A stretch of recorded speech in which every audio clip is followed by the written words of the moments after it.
Hey, we got another emergency patch out from our friends at Microsoft. And in this case, it has to do with printers and remote printer access. Do you have employees working from home? Microsoft has their big monthly patches that they release. They also have weekly patches that they release that are for slightly more critical vulnerabilities. And then they have patches that are released because there is a severe problem going on right now. Well, that's what we are staring down. There's a vulnerability called Print Nightmare. And this is located in the Windows Print Spooler service. Now, the Windows Print Spooler service is what it sounds like.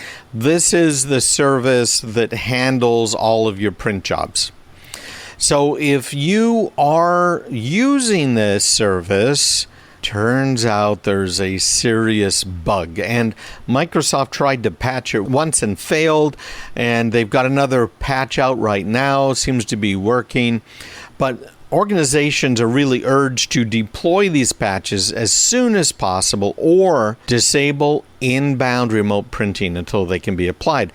So that's why I said if you have people who are working from home, because many of us turned on remote desktop, and you better make sure that's properly patched up so that people could connect in and get a desktop. Although Microsoft has an interesting solution that is going to be announced in early August about having your own Windows machine there in their cloud. So it looks like you'll be able to have a Windows machine for about $35 a month. Microsoft will have to keep it up to date. I think that's a very cool thing. But they're coming out with that here very shortly, within the next month or so. We'll see what happens. But this is a problem because if it's exposed to the internet, we're expecting to actually already be seeing active exploits.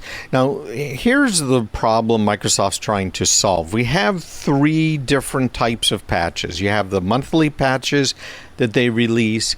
You have which are the Patch Tuesday. You also have patches that are released every week, which are more critical, and then these types of patches.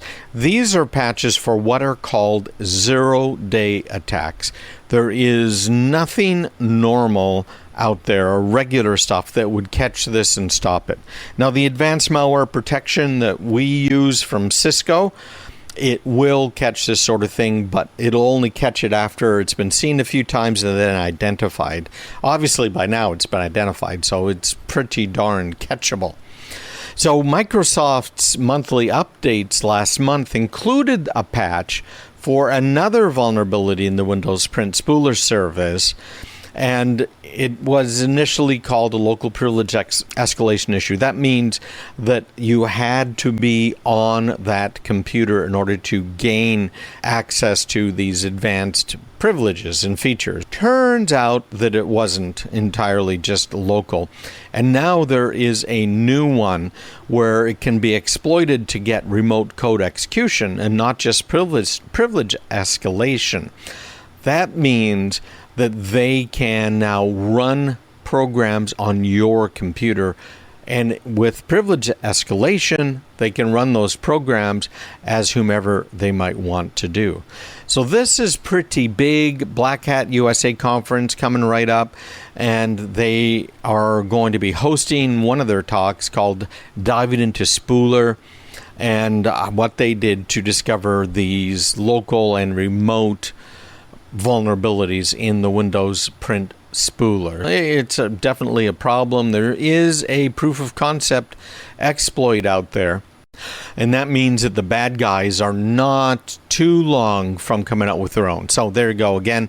Patch it up, close remote access, at least for the time being, to your Print Spooler, because it could be a very big deal. Another thing you could do is disable the Print Spooler service. You can just use stop service -name spooler -force, and that'll just pop it right on down, okay?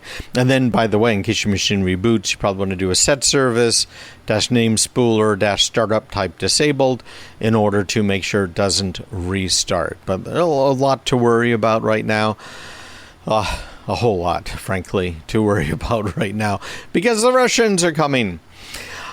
Here's another one. This is Chevy Bolt. Now, I have had some major complaints about Tesla and the way Tesla has these door handles that recess in entirely, and how it has happened that during an accident, those door handles don't pop out and people cannot be extracted from cars.